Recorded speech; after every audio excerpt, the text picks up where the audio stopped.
Hi there and welcome. My name is Marty and in this video we will work on a front treadmill walk.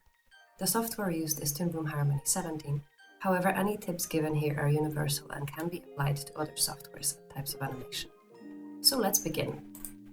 We're starting by choosing the view for our character, and in this case it's going to be the front view.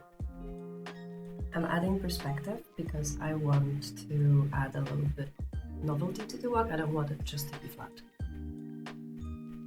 And you notice in here that I'm going straight into posing, but that will change in a minute because with the front walk perspective, the perspective can be a little bit tricky and I will find that I'm in over my head.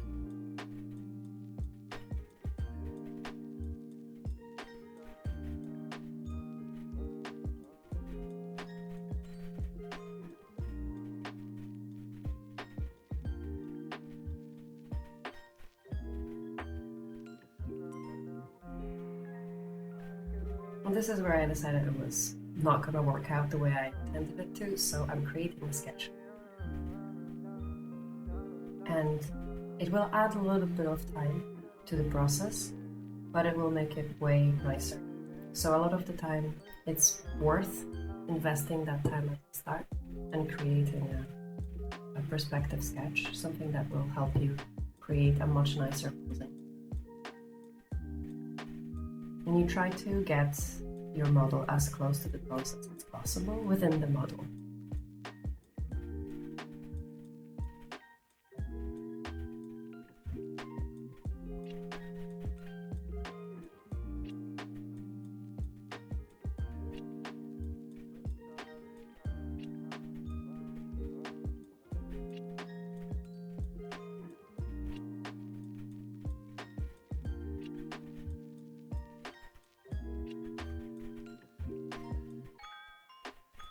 This is a symmetrical model and it is more or less a symmetrical walk, so I decided to opt for flipping the sketch.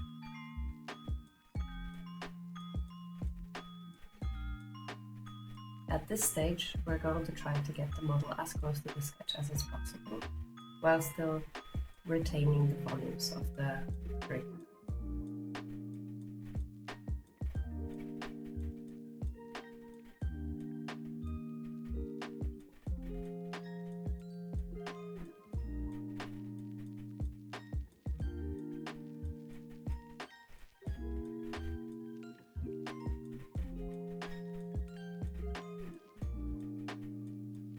If you ever catch yourself thinking that your cutout animation is feeling quite rigid and quote-unquote cutout, this is a really good method of trying to break that feeling and that movement. Adding sketching stage to your animation and adapting the rig to feel more like a sketch is a step that brings it closer to hand-drawn animation. In this instance, you're using the rig as a color fill stage rather than just straight up posing with it.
Now that I have matched up the model to the sketch, I'm just making sure that every element is working correctly. So just double checking the joints, double checking connections, and also having a look at how it looks like without the sketch.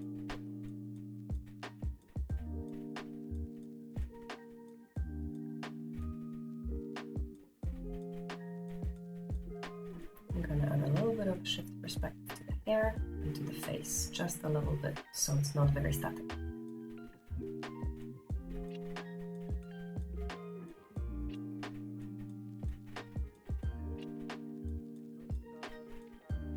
Pretty happy with this, so I'm gonna space it out and create in-betweens for the up pose, the passing up pose. The way we're going to create the in-between is we're going to tween between the main keys, stamp the keyframe, and adjust it.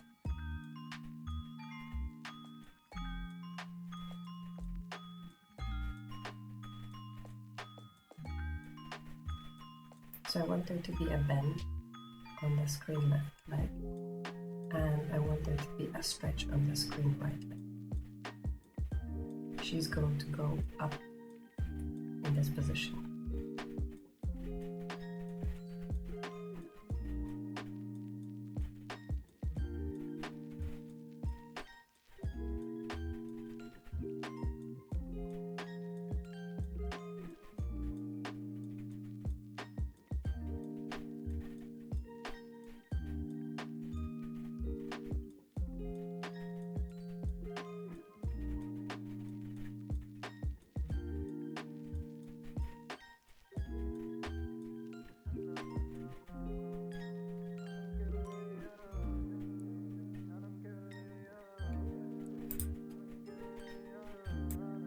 I'm adding a little bit of a drag to her hair and to her face. When she goes up, I want the hair to feel like it has weight.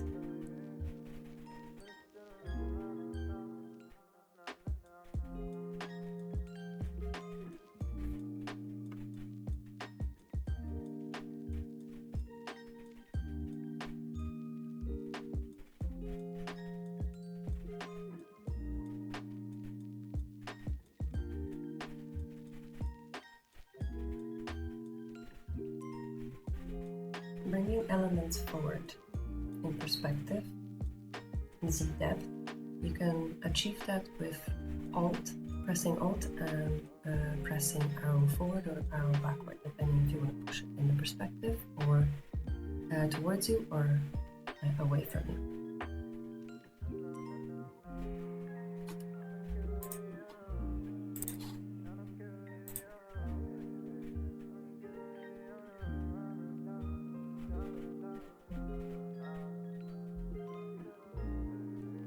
Now I will create a passing pose with the other side. So I'm replicating the movement. I'm not going to copy over the pose from one leg to another because I want the tween to work seamlessly. And sometimes spending more time in posing makes it worthwhile.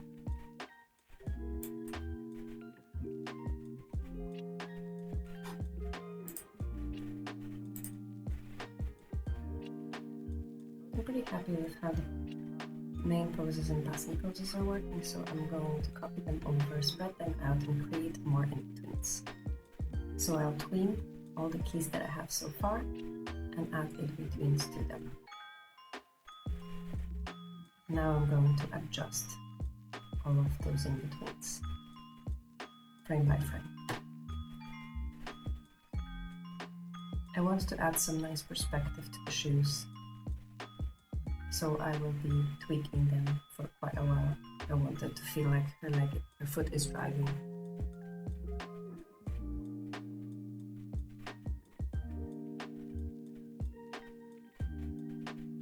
I also want to create this perspective where it feels like it gets a little bit bigger when it comes closer to the camera.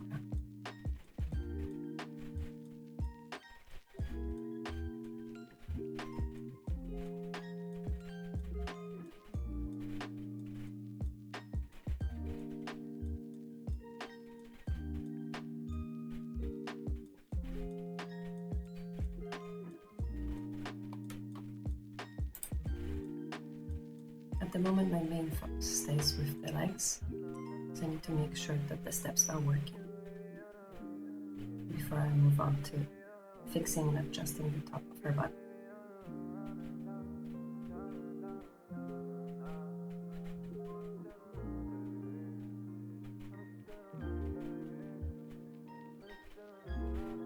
And because I have taken really good care creating the first few poses, no joints or no elements are really breaking. So I can focus on making sure that the flow of the animation is nice rather than trying to fix a lot of things that are breaking.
At the moment, the arm swings are matching the steps, so there is no offset on them, but her walk is kind of sassy, so I do want there to be an offset to the arms. I will add it at the very, very end, when I'm very happy with the walk, and then I'll show you how to create an offset on the arms.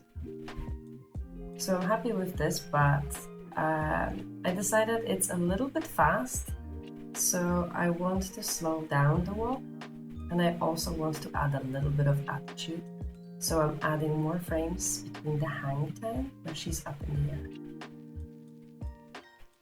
You can see I just spread out the keys and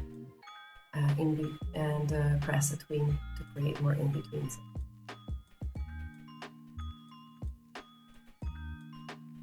So this kind of animation is more straight ahead. So I decide on the spot I want more frames in here, so I add more.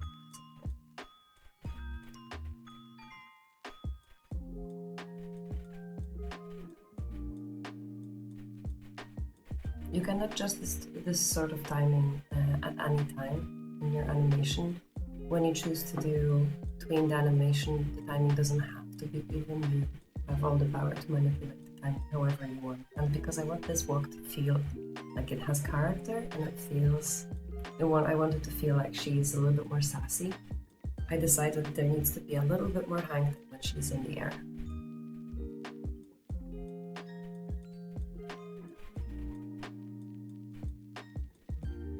Just making sure now that the foot that is on the floor is always at an even distance. I don't want her to feel like she's tripping.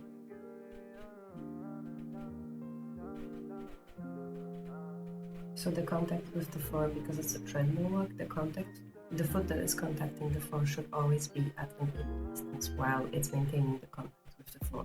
The other foot has a little bit more freedom. That's where you can show the character of the walk, but the one that's making contact should always stay at the same speed because that's the speed of the treadmill that she's walking at.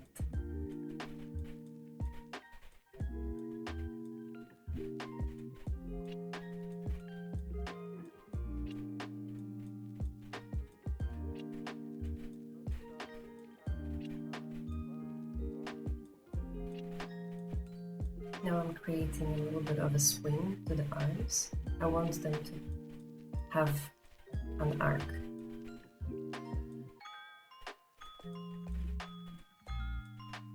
And also making sure that it's not passing through the plants. That the hand is clearing the hips before they pass.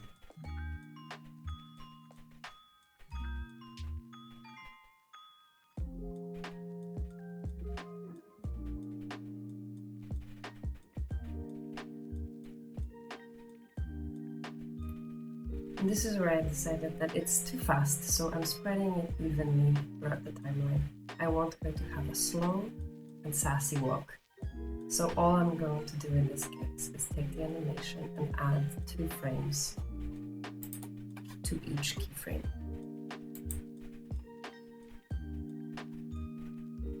That's the speed I prefer. Now all that's left is to make sure that the in-betweens that I have added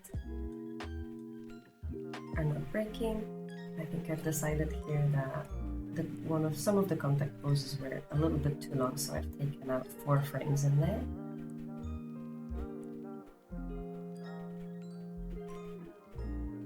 Now I'm double checking if everything works correctly. The danger zone of expanding your animation like this and doubling frames is that it might feel a little bit floaty, so you have to go back over the animation and decide if you need to take out some keys to make sure that the character is not losing feel that it's a real character in a real world, but it's just kind of floating around and there needs to be some weight to the walk.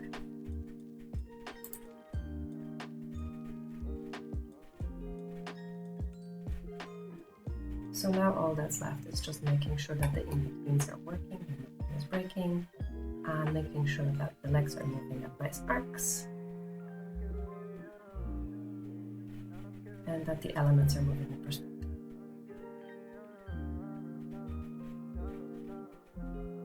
Adding some size difference between the feet when they go towards the front and when they are towards the back.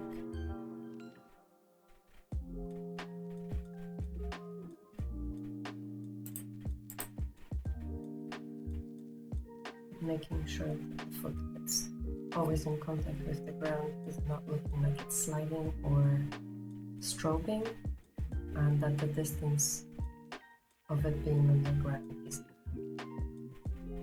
with the perspective.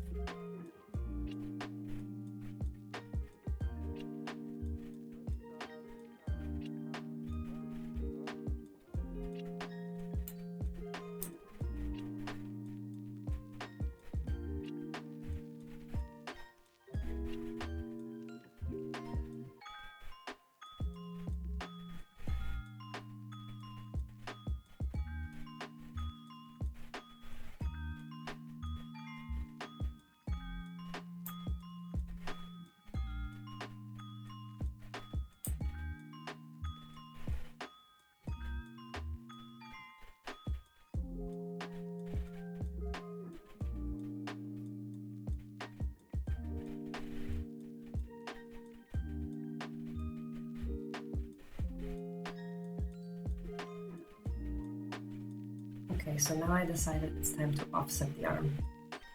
So what we've done is, at the start we have pushed the arm 2 frames forward, and we have copied the second last frame to the front, just bridging the gap. And after we have done this, of course, we have to go back over frame by frame and make sure that the top of the arm is attaching correctly to the shoulder, because we have now pushed it. So there might be some misalignment.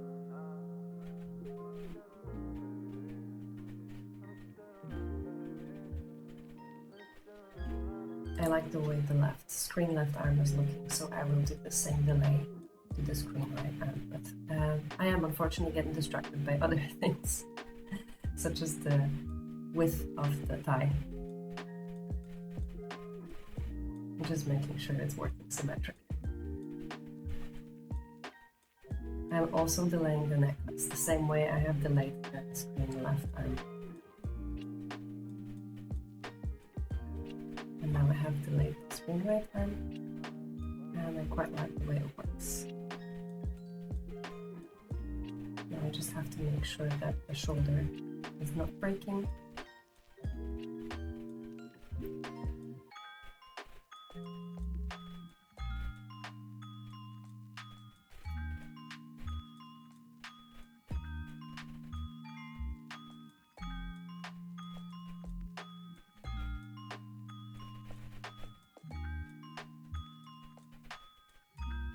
And when I'm happy with the hands, I'm going to the head.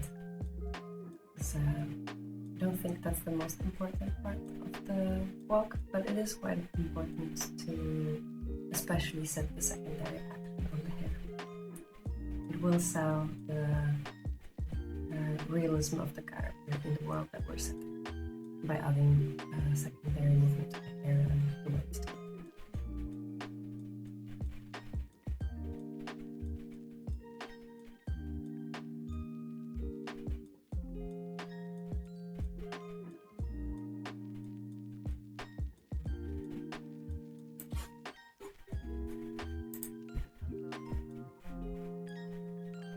I'm pretty happy with how this animation looks like, so I will just copy it over a couple of times to create a loop cycle. And add a color card, so in the render there is a background. One last thing that I'm double checking is the shadow, that it's always touching the feet and animating.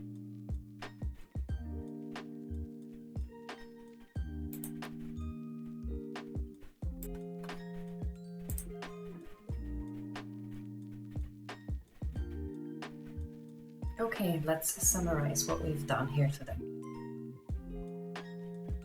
We have started with creating a sketch for a contact pose for our front treadmill perspective walk. We have duplicated the sketch and flipped it because it's a symmetrical walk. After we have sketched it, we have pushed the rig to match the sketch. And we have posed the rig this way. Then we have spread out the keys evenly, tweened them, and created in-betweens for the passing poses. After the in-betweens have been created, we have stamped them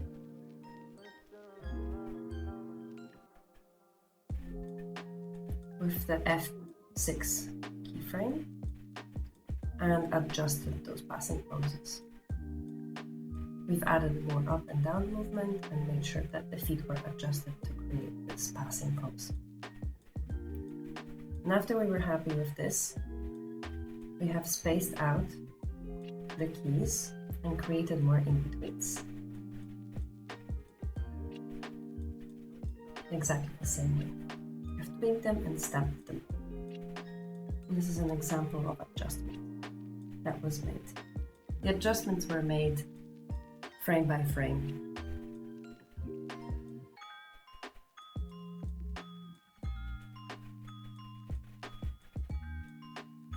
And this is the example of the adjustments, before and after.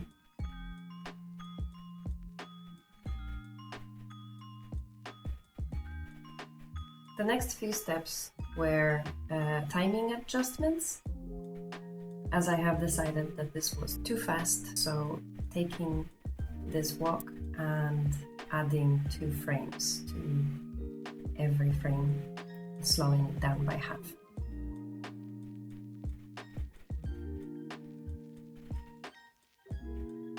We've also taken some frames in the process to adjust the timing a little bit so it wasn't very even. I've added a little bit more time towards the passing and taken away some frames towards the contact as well. So when the character goes down and 2 feet are in the contact of the floor, the timing is a little bit faster.